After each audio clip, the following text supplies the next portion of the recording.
Imaginez-vous seul dans le métro parisien à 2h47 du matin, quand les lumières vacillent et que vous réalisez que votre train ne s'arrête plus aux bonnes stations. Cette histoire m'a été racontée par Julien, un informaticien de 34 ans qui travaillait de nuit dans le 13e arrondissement. Ce qu'il a vécu dans ce dernier métro a changé sa perception de la réalité pour toujours. Julien terminait ses heures supplémentaires dans les bureaux déserts de sa société informatique. Dehors, Paris dormait sous une fine bruine de novembre. L'immeuble était silencieux. Seul résonnait le bourdonnement des néons et le cliquetis de son clavier. Il était 2h30 quand il éteignit enfin son ordinateur. Le métro de nuit, sa seule option pour rentrer chez lui dans le 19e. La station Châtelet était presque vide, baignée dans cette lumière blafarde si caractéristique du métro parisien la nuit. Quelques retardataires attendaient, regard dans le vide. L'air sentait l'humidité et ce mélange indéfinissable de parfums, de sueur froide et de désinfectants. Le panneau affichait « Prochain train, 3 minutes ». Julien consulta son téléphone, 2h43. Il était fatigué, ses yeux brûlaient après cette longue journée de code. Quand la rame de la ligne 14 arriva, il monta machinalement dans le wagon de tête. L'intérieur était étrangement silencieux. Pas de grincements habituels, pas de vibrations. Seuls 3 autres passagers, une femme âgée qui tricotait sans regarder ses mains, un homme en costume qui fixait le plafond, et une jeune fille qui dessinait frénétiquement dans un carnet.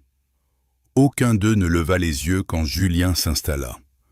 Le métro démarra avec une fluidité inhabituelle, trop fluide, comme s'il glissait sur des rails parfaitement huilés. Julien remarqua d'abord que les stations défilaient trop vite. Gare de Lyon, Bastille, République. Mais les noms sur les panneaux semblaient légèrement différents. Gare de Lyon, Bastille, République. Des fautes d'orthographe subtiles qui lui donnèrent un malaise sourd. Il regarda les autres passagers.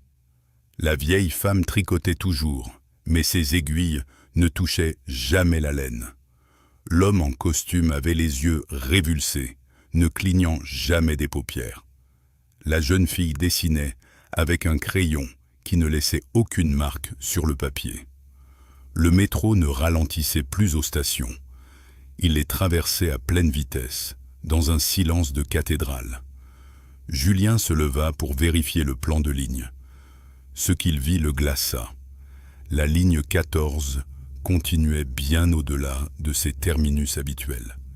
Elle s'enfonçait, sous Paris, vers des stations aux noms inquiétants. Ossuaire, silence éternel, retour impossible. Son cœur se mit à battre plus fort. Il se dirigea vers les portes intercommunicantes. Mais elles étaient soudées. Pas de poignée, pas de bouton. Comme si ce wagon était devenu une cellule hermétique, filant dans les entrailles de la terre. L'éclairage commença à faiblir. Les néons grésillaient, projetant des ombres dansantes sur les parois. Dans cette lumière stroboscopique, Julien remarqua que les publicités sur les murs changeaient. Les visages souriants des réclames se déformaient lentement, leurs bouches s'ouvrant en cris silencieux, leurs yeux se creusant jusqu'à devenir de simples trous noirs. La température chuta brutalement. Son souffle se mit à former de petits nuages de vapeur. Le métro accélérait encore, et maintenant il entendait des bruits, des grattements le long des parois extérieures, comme si quelque chose tentait de s'accrocher au train, lancé à pleine vitesse. Julien se tourna vers la vitre. Dans le reflet, il vit son propre visage. Mais derrière lui se tenaient des dizaines d'autres passagers. Des silhouettes spectrales au visage décomposé, tous le regardant avec des yeux vides. Quand il se retourna, le wagon était toujours vide, à part les 3 étranges voyageurs qui continuaient leurs gestes mécaniques. Le panneau d'information affichait maintenant direction nulle part, durée du voyage, éternité. Les stations qui défilaient portaient là des noms de plus en plus terrifiants. Dernière chance, regret éternel, fin de tout. Julien comprit avec horreur qu'il était dans le dernier métro, celui qui ne remonte jamais à la surface. Dans un élan de panique, il se précipita vers les fenêtres d'urgence. Mais dehors, il n'y avait plus de tunnel, plus de murs, juste un vide abyssal, une obscurité totale qui semblait aspirer la lumière du wagon. Et dans cette noirceur, des formes mouvantes, des silhouettes qui suivaient le train en courant, en volant, en rampant. Le métro s'arrêta brutalement. Station finale, réveil. Les portes s'ouvrirent avec un souffle glacial. Les 3 passagers se levèrent d'un mouvement synchrone et sortirent sans un bruit.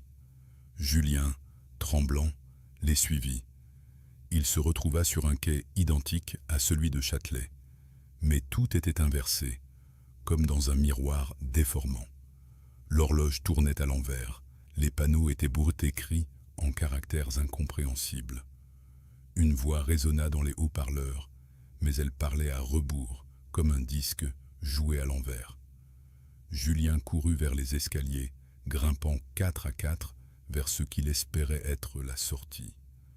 Mais les marches semblaient infinies, et à chaque palier, il retrouvait le même quai, la même rame qui l'attendait, portes ouvertes. Julien fut retrouvé le lendemain matin par les agents RATP, inconscient sur le quai de Châtelet à 6h15. Il délirait, parlant de stations qui n'existent pas, de passagers fantômes. Les médecins ont parlé de stress, de surmenage, d'hallucinations dues à la fatigue. Mais Julien sait ce qu'il a vécu. Depuis cette nuit, il ne prend plus jamais le métro après minuit. Et parfois, quand il passe devant une bouche de métro la nuit, il entend ce bruit, ce glissement silencieux de rames qui ne s'arrêtent jamais, transportant leurs passagers vers des destinations que nul ne devrait connaître. Car voyez-vous, le métro parisien cache des secrets que même la RATP préfère ignorer. Des lignes qui n'apparaissent sur aucun plan, des trains fantômes qui circulent quand la ville dort. Et si un jour vous vous retrouvez dans le dernier métro de la nuit, regardez bien les noms des stations, car si vous lisez « Retour impossible », il sera peut-être déjà trop tard pour descendre.